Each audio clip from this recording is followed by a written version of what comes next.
From the Media Broadcasting Center.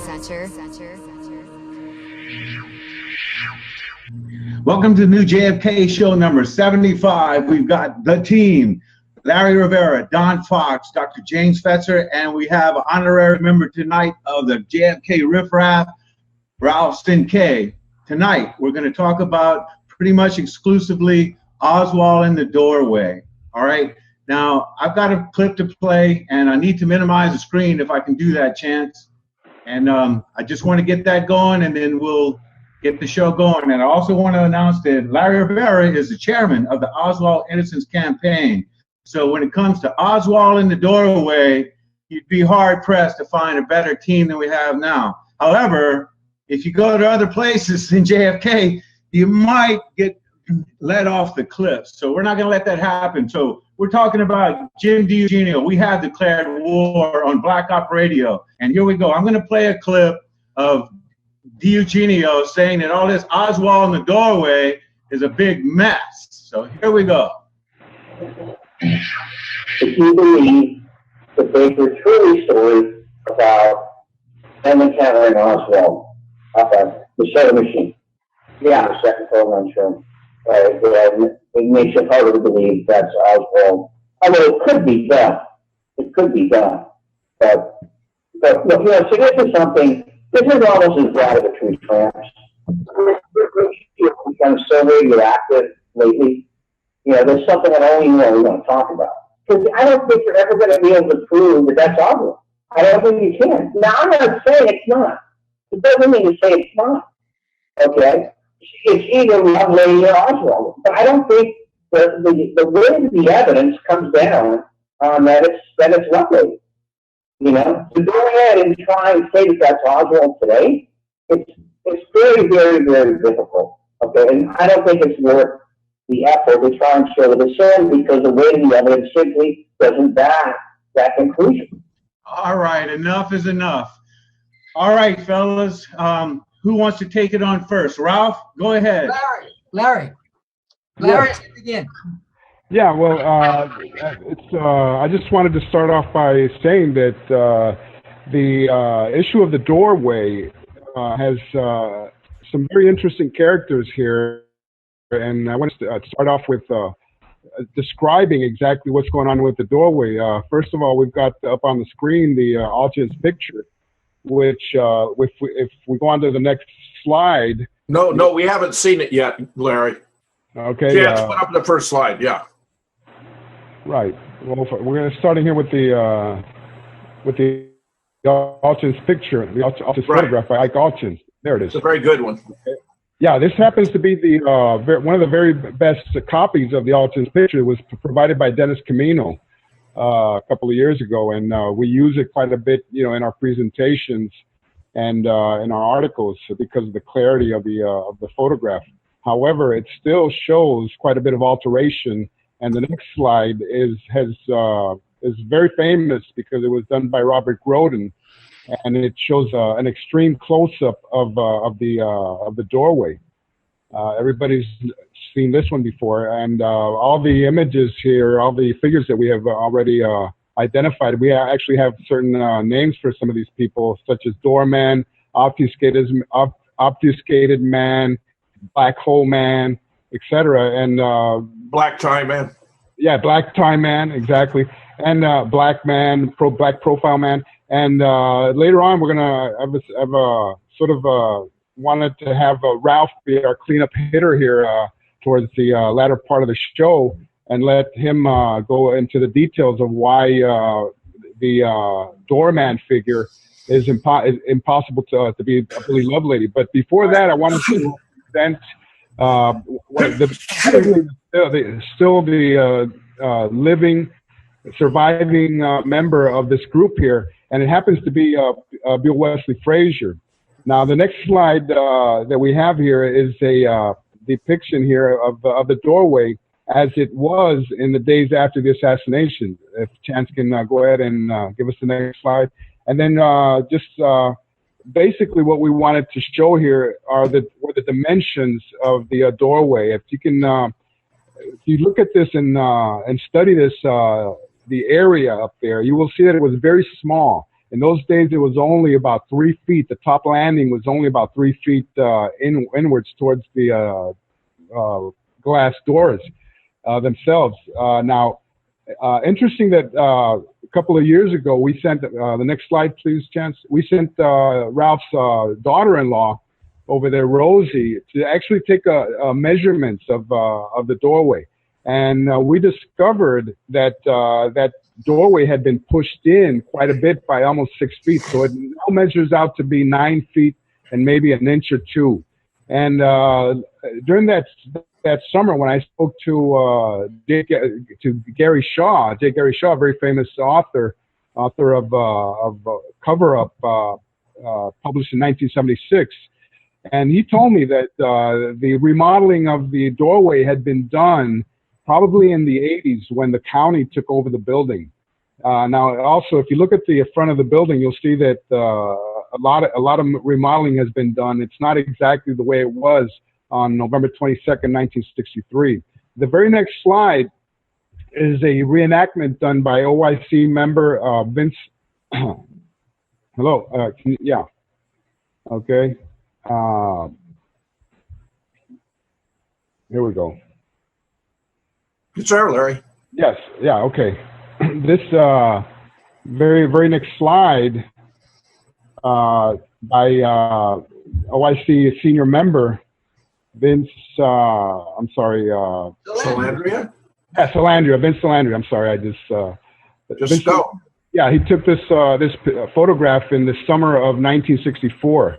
Okay, and the reason that I wanted to show it here briefly is because it shows the exact proportions of the doorway from the exact position that Alchins was on that day.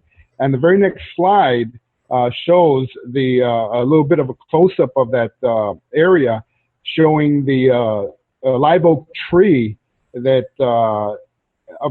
for some reason, some people think that live oak tree would have blocked the view of the people that were in the doorway. And the reason I'm presenting it here is to show that would not have been the case. Most of the people there would have been completely visible. Note here that in the actual Alton's 6 photograph, the limos, both limos would have been covering this area. So that's why this view is very important. It gives you an idea of what that doorway would have looked like without those 2 vehicles present. Now, the very next slide shows that area, exactly that area that I'm talking about. And it's very interesting here because Bill Wesley Frazier, during his deposition before the Warren Commission, gave 2 different positions during the same deposition of where he was. The first time he said that he was down 1 step from the top, and the second time on page 242, he said more or less in this black area up here. And this is why it's important to establish the dimension of that doorway, because we will show and we will prove that it would have been impossible for him to be in that position. Okay, now the very next slide shows images of Bill Wesley Frazier the night of the assassination when he was taken over to City Hall. Next slide, please. Yeah, well, that's Bill Wesley Frazier at City Hall, okay, 19 years old, where he was picked up at Irving at the hospital where his stepfather was convalescing. And the next slide shows a figure, okay, the next slide shows a figure very similar to Bill Wesley Frazier in the doorway, and this is off of the Wigman film. Okay, and this happens to be when he panned back towards the Texas School Book Depository, towards the entrance. And as Ralph has pointed out, there seems to have been some kind of commotion there, which made Wigman pan back towards the doorway. And maybe later on. I just want to point out that unfortunately our facial windows here are kind of covering up, you know, the image of Frazier that you're discussing. At least it is for me. Well, I'm getting a perfect view here of the slideshow. I don't know about you guys. Oh, really? Okay, good. All right, good. Yeah. Okay, the next slide, I'm just jumping here real fast because I wanna set it all up for you. The very next slide is a comparison of that figure in the doorway.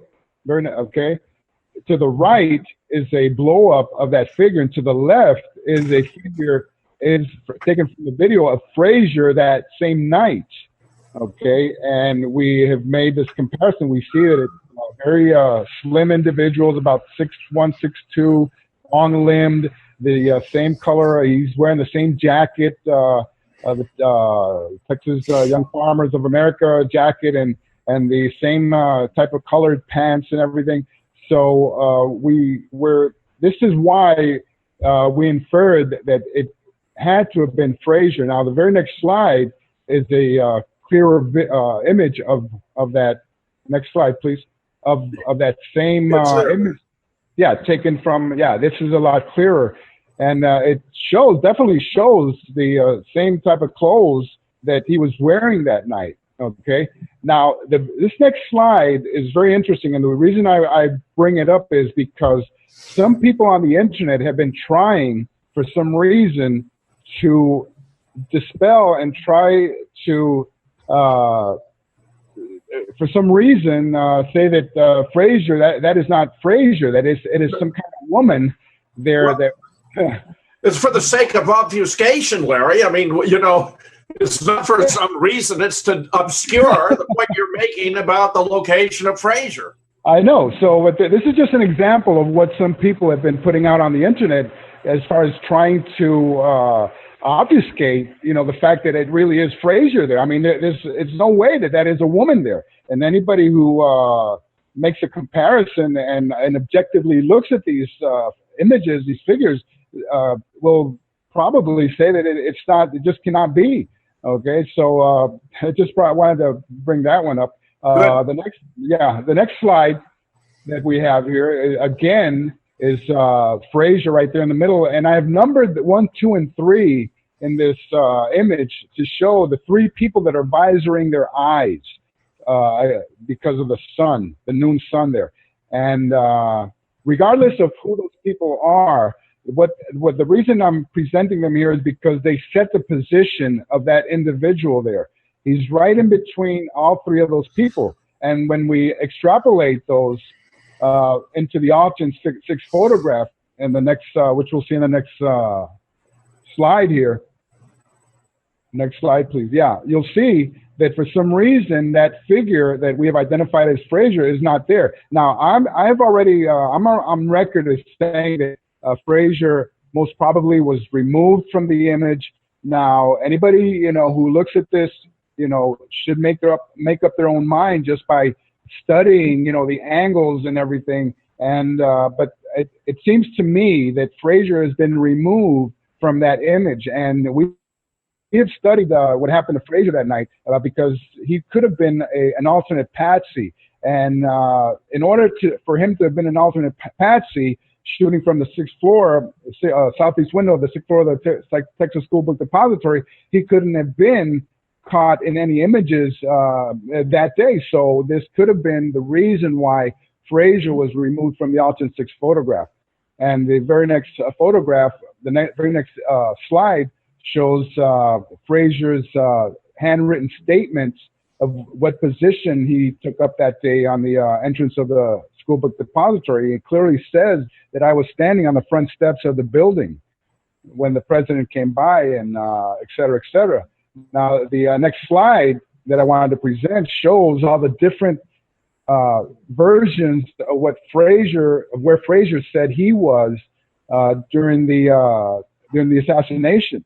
And briefly here, you can see that during different venues at different times, he said standing on the front steps, and then, like I just mentioned before, standing by the rail, or more or less in the black area that was in his Warren Commission testimony at the Clay Shaw. He said he was at the top of the stairs, and Lovelady and Shelley were down right in front of me at the bottom of the steps. And that is very key because it shows the ambiguity here of Frazier. And then at the HSCA, where he did not testify, but he was interviewed, he gave 2 different positions again. Well, it's showing that he's lying, Larry. He's lying his head off. Well, that's I'm just presenting the information for our audience to make up their minds. He can't have been in two different positions at the same time, and he's attributing to himself at least three, and he's mislocating Lovelady and Shelley. Not only that, then later on in 1986 at the mock trial, he came and he supposedly identified, well, not supposedly, he did under oath identify Lovelady as standing in front of him, 4 steps in front of him. Now, that would have placed Lovelady down at the bottom of the steps again.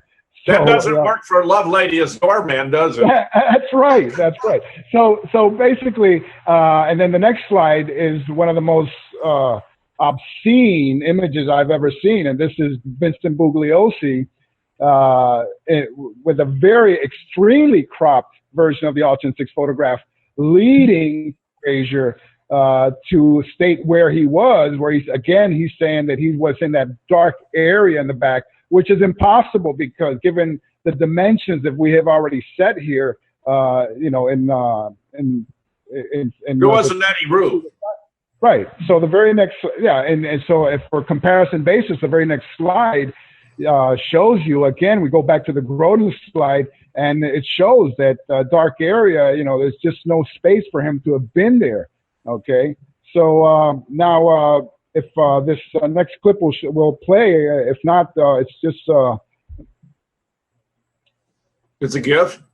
Yeah, okay, it doesn't play, but it's basically Frazier at City Hall, and this was taken from the video, and where he makes some statements and whatever, but we can skip that. But the very next slide is Billy Lovelady, and this is the famous photo shoot done on the 29th of February, where he wore, and this is a very nice image, very clear photograph here of him in his vertically striped shirt, okay, and a lot of the Larry, this of course was taken by the FBI, which asked him to come in and show them the shirt he had been wearing that day, and he came in and showed them this shirt as a shirt he was wearing that day.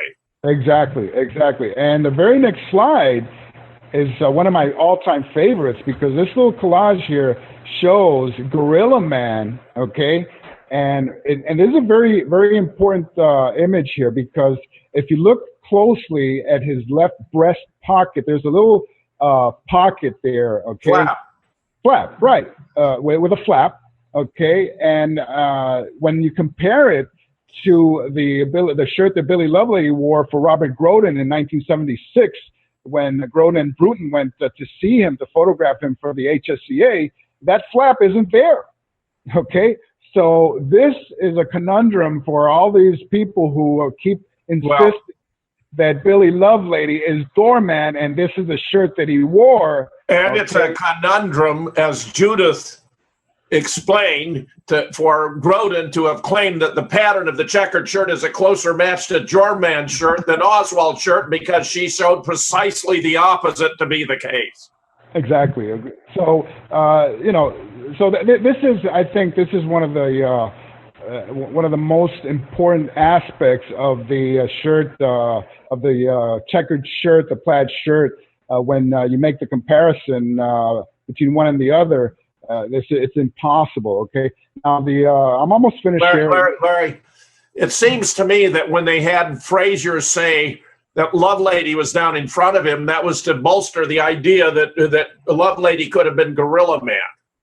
Possibly, but don't forget that the Martin film has Gorilla Man many minutes after the shooting, possibly 10, 15 minutes afterward. Yeah. So right.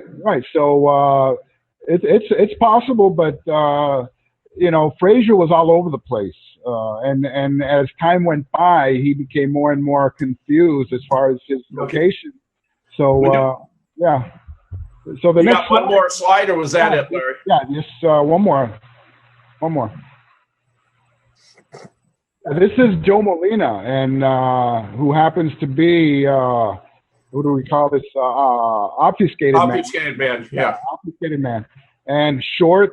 Molina was no more than 5'1", stocky, the attire matches what he wore day in and day out because he was assistant credit manager, and he wore a long sleeve shirt and tie. And this is one of the only pictures that I have found of Molina, and because he has never been seen in public. He's never spoken in public about the assassination or his location. Is he still alive? Yeah, he's still alive in I believe Carrollton. That's the northern suburb of Dallas. Wow. And he's still around. He's 90, I believe 91, 92 years old. Yeah. Lewis is still alive. Yeah. Now, Ralph has been Ralph has been wonderfully patient. So I think we want to bring in our guest for the evening. That's Ralph. right. Yeah, just jump the next couple of slides and we're right at Ralph. All right. Well, I brought two Next one. Oh, wait a minute. Is this one of yours, Larry? Yeah, this is the last one regarding go back and use it. That looked very interesting. Yeah, let's go back, please. Yeah, the identification. Yeah, well, we got Bill Shelley, Otis Williams, Billy Lovelady, Joe Molina, Bill Wesley Frazier, Lee Oswald, and Roy Lewis. And Ralph has been studying the Roy Lewis situation lately, and he's got other opinions on that. But this is basically what we have come up with. And like I said, I've said it before, and that we don't have to agree on everything, but most of these images happen to be a pretty good description of where these people were that day. Excellent. Great work. Thank you, Larry. All right. Okay, I brought two collages that compare Oswald with the doorman figure. You might say they're my favorite ones. This one I think of as the premier collage because as we look at it, every single element matches. There isn't one thing that jumps out at us as an exception. Well, you can't see the bottom split because of the black man's profile. Well, all right, but from what we can see, in terms of his face, his facial features, the shape of his face, let me also point out the length of his neck, and that's an important thing because some people have long necks, some people have short necks. These two match. Everything matches very well. Now, I want to ask the audience as they're looking at this to think about their own experience going to work, where you're seeing different people and how every individual looks distinctive, like his one and only self, and that also the world of clothing is very big, where usually there's a very distinctive look to every person's dress, whether they're male or female. How many work days would it take to have an experience in which you went to work, in which you saw two men, and not where they're related or identical twins, but two unrelated men looking this much alike, and not only looking this much alike, but dressing this much alike? The man and the clothes are two separate things. You almost have to think of it like winning the lottery twice. Ralph, let me just once because the men match so well, and you won the lottery a second time because the clothes match so well. Let me just interject, Ralph, that you were the one who convinced me that it was the clothing, the height, the weight, the build, the shirt, the T-shirt that made the match rather than the face, because it's clear the face on the doorman photograph has been altered in various ways. Well, right. In some ways they did. But anyway, the final point I want to make about this image is simply that if you had to say, how many work days would it take before you got to a day in which you went to work and you saw this much likeness between two men and the man and the clothing? Well, if you said it would take 1 million work days to have one day in which this happened, I think that would be an understatement. I think it would be more like 10 million days if it happened at all. It's just that striking how alike they are. When was the last time that you went anywhere in your life and was dressed exactly like someone else? It's never happened. And that's the number one thing. It's never happened to me. It's never happened to me. All right, now the next image, if you'll click forward. Okay, I like this image. I put this on the OIC website, and it's because of the expression. When a person, as they live, as they breathe, they develop a habit to kind of arrange their face a certain way with a certain amount of squint in the eyes. You can think of the eyes as being inserted into a well, a socket, and it's framed by the prominence of the brow bone above and by the prominence of the cheekbone below. Now, what I like about this is that we're seeing the same depth in the eye on both of them and the same intensity of the look. There's a very, very similar expression here, especially around the eyes. Notice also that both of them have the same descending notch on the T-shirt, which was Oswald's distinctive attribute. And then I want you to notice that when we look at Oswald's shirt on the right, that it actually shows quite a lot of contrast. You're seeing a slight, faint, kind of a checkered look where you're seeing some texture to it. And you're also seeing some areas of white on this brown shirt. Now, what that represents is light reflection. This was an old shirt, and some of the areas of it were very thin, and they were shiny, and they reflected the light. So even in this photo on the right, we're seeing some areas of light reflection. And overall, we're seeing quite a lot of contrast. Now, some people have tried to claim that the contrast on Doorman's shirt was because it was a plaid shirt like the one Lovelady supposedly wore. But actually, the contrast is simply haze distortion from blowing up this very small image. And there's also light reflection going on. So that's all it is. And we're seeing it on both sides. Okay, let's move. Next picture. Okay. Now, the reason I put this here, let me introduce this. One of the developments that I feel we have reached is that not only are we absolutely certain now that Oswald was the man in the doorway, but all the alternatives to it have been completely eliminated. They have been refuted. There isn't even any place else that's plausible anymore. In other words, if you admit that he wasn't up on the 6th floor shooting at Kennedy, well, then there really is no place else to put him but the doorway. But so let me explain. This is a diagram of the 2nd floor lunchroom.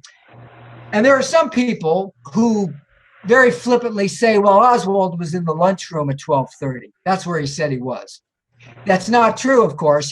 What he said was that he was out with Bill Shelley in front. We didn't learn that until the late 1990s, but we did learn it. But this is a picture of the 2nd floor, and it shows the lunchroom.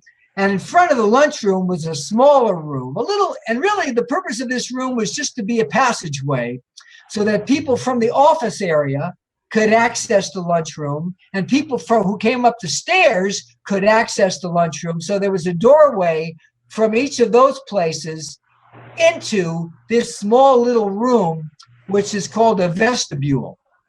And then there was a third door in the vestibule, which was the door that went from it to the lunchroom. And that door was propped open. This is according to Marion Baker. So he comes up the stairs, and he's in the stairwell, and there's a glass window in the door that he can see through. And he sees Oswald coming through the other door on the other side, which is from this office area. And Oswald goes through this door, and then he turns and goes into the lunchroom. And that door was already open, so he didn't have to open anything. And so Baker follows him and enters the vestibule. And when he does, and he gets inside this room, he sees Oswald walking through the lunchroom. That's the story. Now, the point is that since Oswald had just reached the vestibule when Baker saw him, it means that he just got there, which means that he wasn't there a minute and a half ago. So whether you believe the story of Baker and seeing Oswald in the lunchroom, if we just assume that it's true, then it proves that Oswald just got there. That's the thing. Oswald just got there. He got there at 12:30 and a half, whatever time it was, but he wasn't there a minute and a half before, and then was wandering around out here in this space, and then returned and went back to the lunchroom. That makes no sense at all. You would have been around 12:31 and a half, yeah. Yeah, right. Okay. Now, what really happened is that Oswald was in the doorway, and he did not go up the steps that Baker and Truly took. That's in back. There was another stairwell in front, right next to the doorway in the southeast corner. It only traveled for one flight. That's it. It only went from the ground floor to the second floor. And it was actually a very elegant stairway. It wasn't anything like this one. This was very utilitarian. It was rough. It was unfinished. This one in front was actually kind of glitzy and fancy. That's the one that they had their visitors use, I guess. It looked like a staircase that Fred Astaire and Ginger Rogers could have danced on.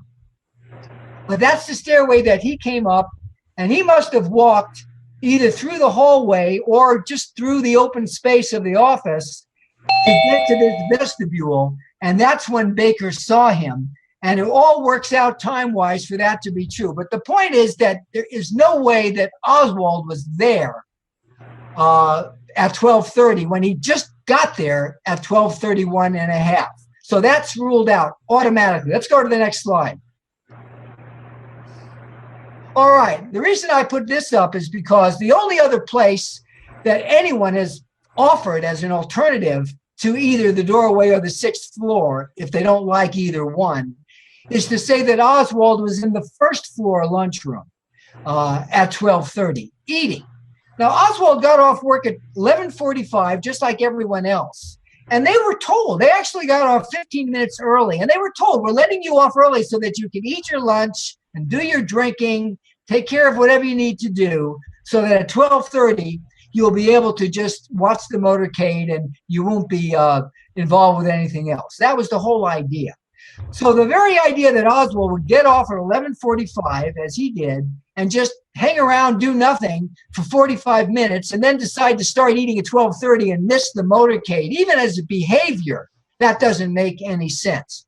But what Oswald said is that he ate his lunch in the first floor lunchroom, a cheese sandwich, an apple, which he got from Mrs. Payne's house, and that he did it at a time when this man, Harold Norman, and his friend James Jarman, who was standing just a little behind him, were milling around downstairs in and around the lunchroom. That's what Oswald said. So that's the reference that we have. That's the time that Oswald was there. So what time was it? Well, after they did that, and you see, the way it was that in this first floor lunchroom, and that's where most of the grunt workers worked. The second floor lunchroom was actually more for the higher ups. Exactly. The grunt workers, the order fillers and whatnot, they ate downstairs. And along the window, there was like a rack or a little ledge. And everybody would show up in the morning and they would throw their sandwich or whatever on that ledge. And then they would come back at lunchtime and get it and they would eat. And so everybody did that. Oswald did it. These guys did it. And that's why they ran into each other in the lunchroom. They weren't actually eating together. It's not as though they sat down and were breaking bread and chewing the cud together. But they were there at the same time. And Oswald referenced them. But after they were there, they went outside and they took a position outside to watch the motorcade from outside. And that they may have been outside for 7 or 8 minutes. And then they got the bright idea, no, we should go upstairs and watch this from the window. So they walked around the block. They didn't go back in through the front door. They walked all the way down Houston Street, so a full city street. They turned around and went to the back of the building. They re-entered the building through the back door. They took the freight elevator up to the 5th floor. Then they got out and they had to walk the entire length of the 5th floor to get to this window. Now, what time did they get there? I estimate that they got there about 12:25, just a few minutes before the motorcade arrived. And what happened was this guy, Bonnie Ray Williams, who was a good friend of theirs, he heard them making a little noise down there on the 5th floor. He was up on the 6th floor all the time. And I want you to think about that officialdom has it that Oswald did the shooting from the 6th floor, where he had to go up there and move maybe 20 boxes in order to set up the sniper's nest. And he had to retrieve his rifle, and he had to assemble his rifle, and no screwdriver was found. So they suggest that Oswald used a coin, like a dime, like a screwdriver, to put the rifle together. So he had to do all of that, adjust the sight and adjust the scope and get all this ready. But Bonnie Ray Williams was up there by himself to at least 1220 and probably 1225. He didn't move until he heard Jarman and Norman one flight below him. And being a social guy, he didn't want to watch the motorcade by himself. He thought that they were going to join him on the 6th floor. But when he could hear them down on the 5th floor, he went downstairs. But obviously, Oswald could not get started. He couldn't even get started until Bonnie Ray Williams split. So how could he possibly do all that in a few minutes? It's just ridiculous. But anyway, this picture proves that Oswald was not eating at 12:30 because he was eating in the midst of these guys, and these guys weren't there at 12:30. They were up here, and they went through a very roundabout way to get up there. So there is no way that Oswald was still in the 1st floor lunchroom at 12:30. So what that means is he wasn't in the 2nd floor lunchroom. He was not in the 1st floor lunchroom, and there is literally no place else that you can even theoretically put him. If he wasn't on the 6th floor and he wasn't in either of the lunchrooms, then unless you want to say he was, going to the bathroom relieving himself, then the only other place he could have been was that doorway, and that is where he was. All right, let's move on. Next picture. Okay. All right. I want to spend the rest of my time talking about some recent developments for me. It's been a very exciting thing. This concerns an area of the Alchins photo that I haven't really focused on up until lately. And it starts with this figure of Emory Roberts, who was the lead Secret Service agent. If you look at this Alchins photo, you can see that there is a smudge over his mouth. Now, this was a professional photo taken by one of the leading photojournalists in the country at the time, James Alchins. He had the best equipment. He had the best film available. And there is simply no photographic reason why that smudge should be there. So I uploaded it to a software program called Picasa, and I did what they call a flooding with light, where it just basically fills the whole thing with light. And let's move to the next slide, please. All right. That's a blow up. That's a blow up. This didn't come out as good as I wanted. Ralph, that's a blow up that I inserted prior to the slide that you're talking about. All right, well, where's the one that I sent you at the last minute? I sent you one. Over his mouth. The next one will be the one that you're looking for. All right, let's see. Go to the next one then. All right. Okay. I know I'm gonna have to help you a little bit with this. If you look, you can see his eyeglasses, you can see his nose, so you know where his face is. So if you look a little bit to the left, that's his thumb. That is his thumb, and the expanse on the right is the rest of his hand, his fingers, and the space in between is his web. Now let me show you on my hand. This is the thumb, of course. These are the other fingers. And this tissue right in here between the thumb and the fingers is known in medicine as the web of the hand. And it's actually the thinnest tissue in the body in terms of the outside of the body and the external body. That's as thin as it gets anywhere in your external body.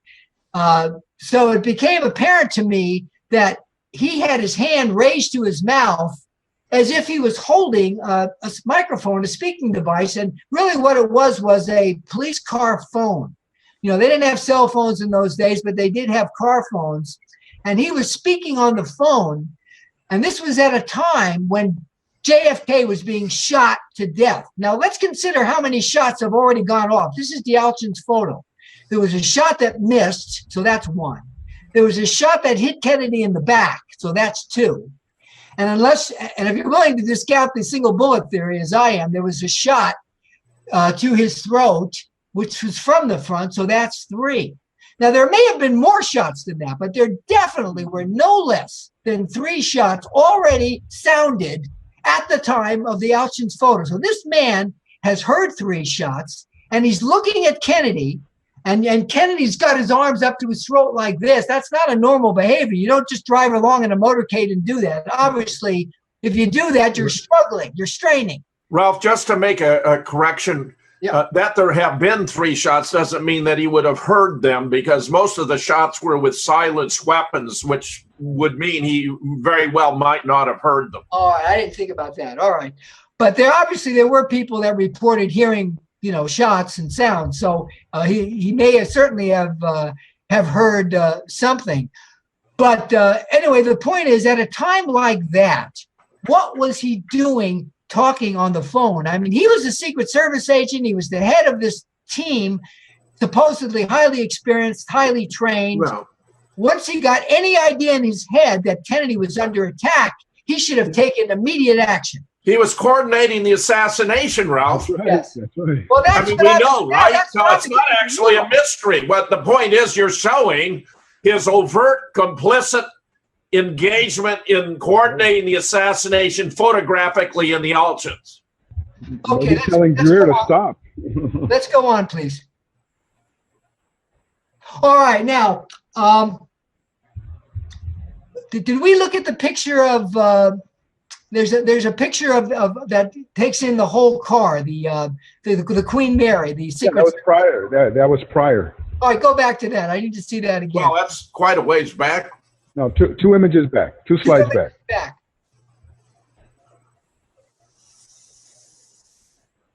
One, two, one more.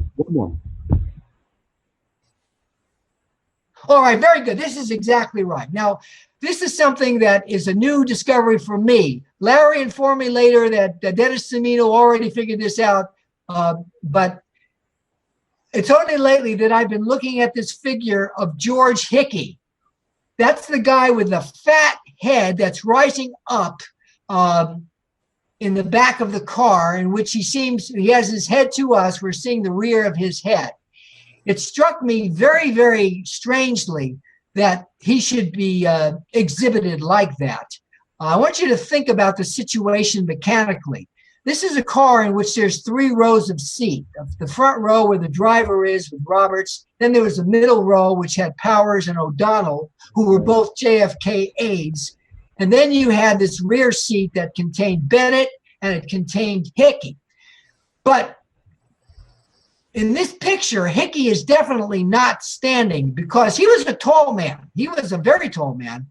And if he were standing, he would be much higher than he is here. He would be every bit as high as Hill and the others if he were standing. So he's not standing. But he's not sitting either, because it would be impossible to sit in that position, because it's a car seat. And you can't actually sit. You can only sit one way. You can only sit forward. If you tried to turn around and sit, you couldn't do it because you have no place for your legs to go. So, and he couldn't possibly be twisted that much. In other words, his legs are not facing forward. His knees aren't facing Kinney with him twisted around that much, because he'd have to be a rubber band to twist that much. So the only way that he could mechanically be where he seems to be is if he was kneeling on that seat. Now that's a possibility, but he never said that he was kneeling. Nobody else said that he was kneeling. And I think there's really no reason to stipulate that, because there are no grounds to. There's no evidence. There's no reports that he was ever kneeling. But Ralph, there don't seem to be any alternatives then that he was kneeling.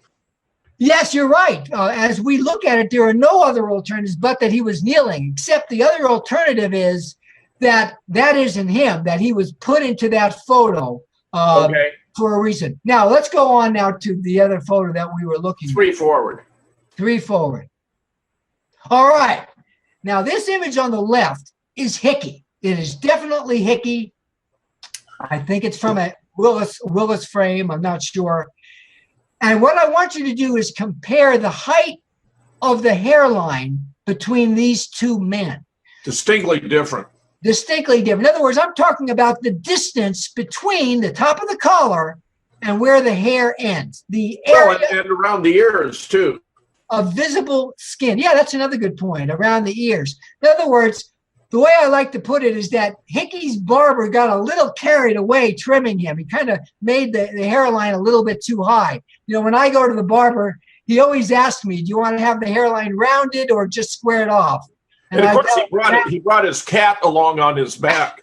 But in this case, the barber got a little carried away, and this man has got a much higher hairline than this man. But in addition to that, you can see that this man has got just generally a different shaped head, that it looks more oblong, whereas this man, he's got a very round head, sort of like Charlie Brown in the Peanuts comics. So they're definitely two different men. So what I believe is that they took this image and they basically pasted it over the image of Hickey, whatever it actually was. Now, I can only speculate as to why they did it, and I have a few ideas as possibilities. One is that Hickey may have just showed a very inappropriate expression. Maybe he was snickering. Maybe he was smirking, like maybe he just had a kind of a smile on his face. Or maybe he had some kind of a cunning, kind of a devious look that just they felt was going to just give a bad impression. So they decided to do him over. And the other thing I think is that they decided that as long as they were stuck with this lemon, they were going to turn it into lemonade. And what I mean is they gave themselves another Secret Service agent who was looking at for the source of the shots. Now, remember, there was a caption that was written by the AP that went out with all the Alchin's photos that went to the newspapers. And what it said was, one of the things it said was, you can see the Secret Service agents looking for the source of the shots. Now, I want you to think, first of all, about the fact that if assuming that they really did hear shots and they thought that there were shots or that there could be shots, looking for the source of the shots wasn't even the right thing to do anyway. Because if Kennedy is under attack, regardless of where the person is who's shooting, there's nothing you can do about it. I mean, in other words, they weren't going to take a gun out and start shooting back.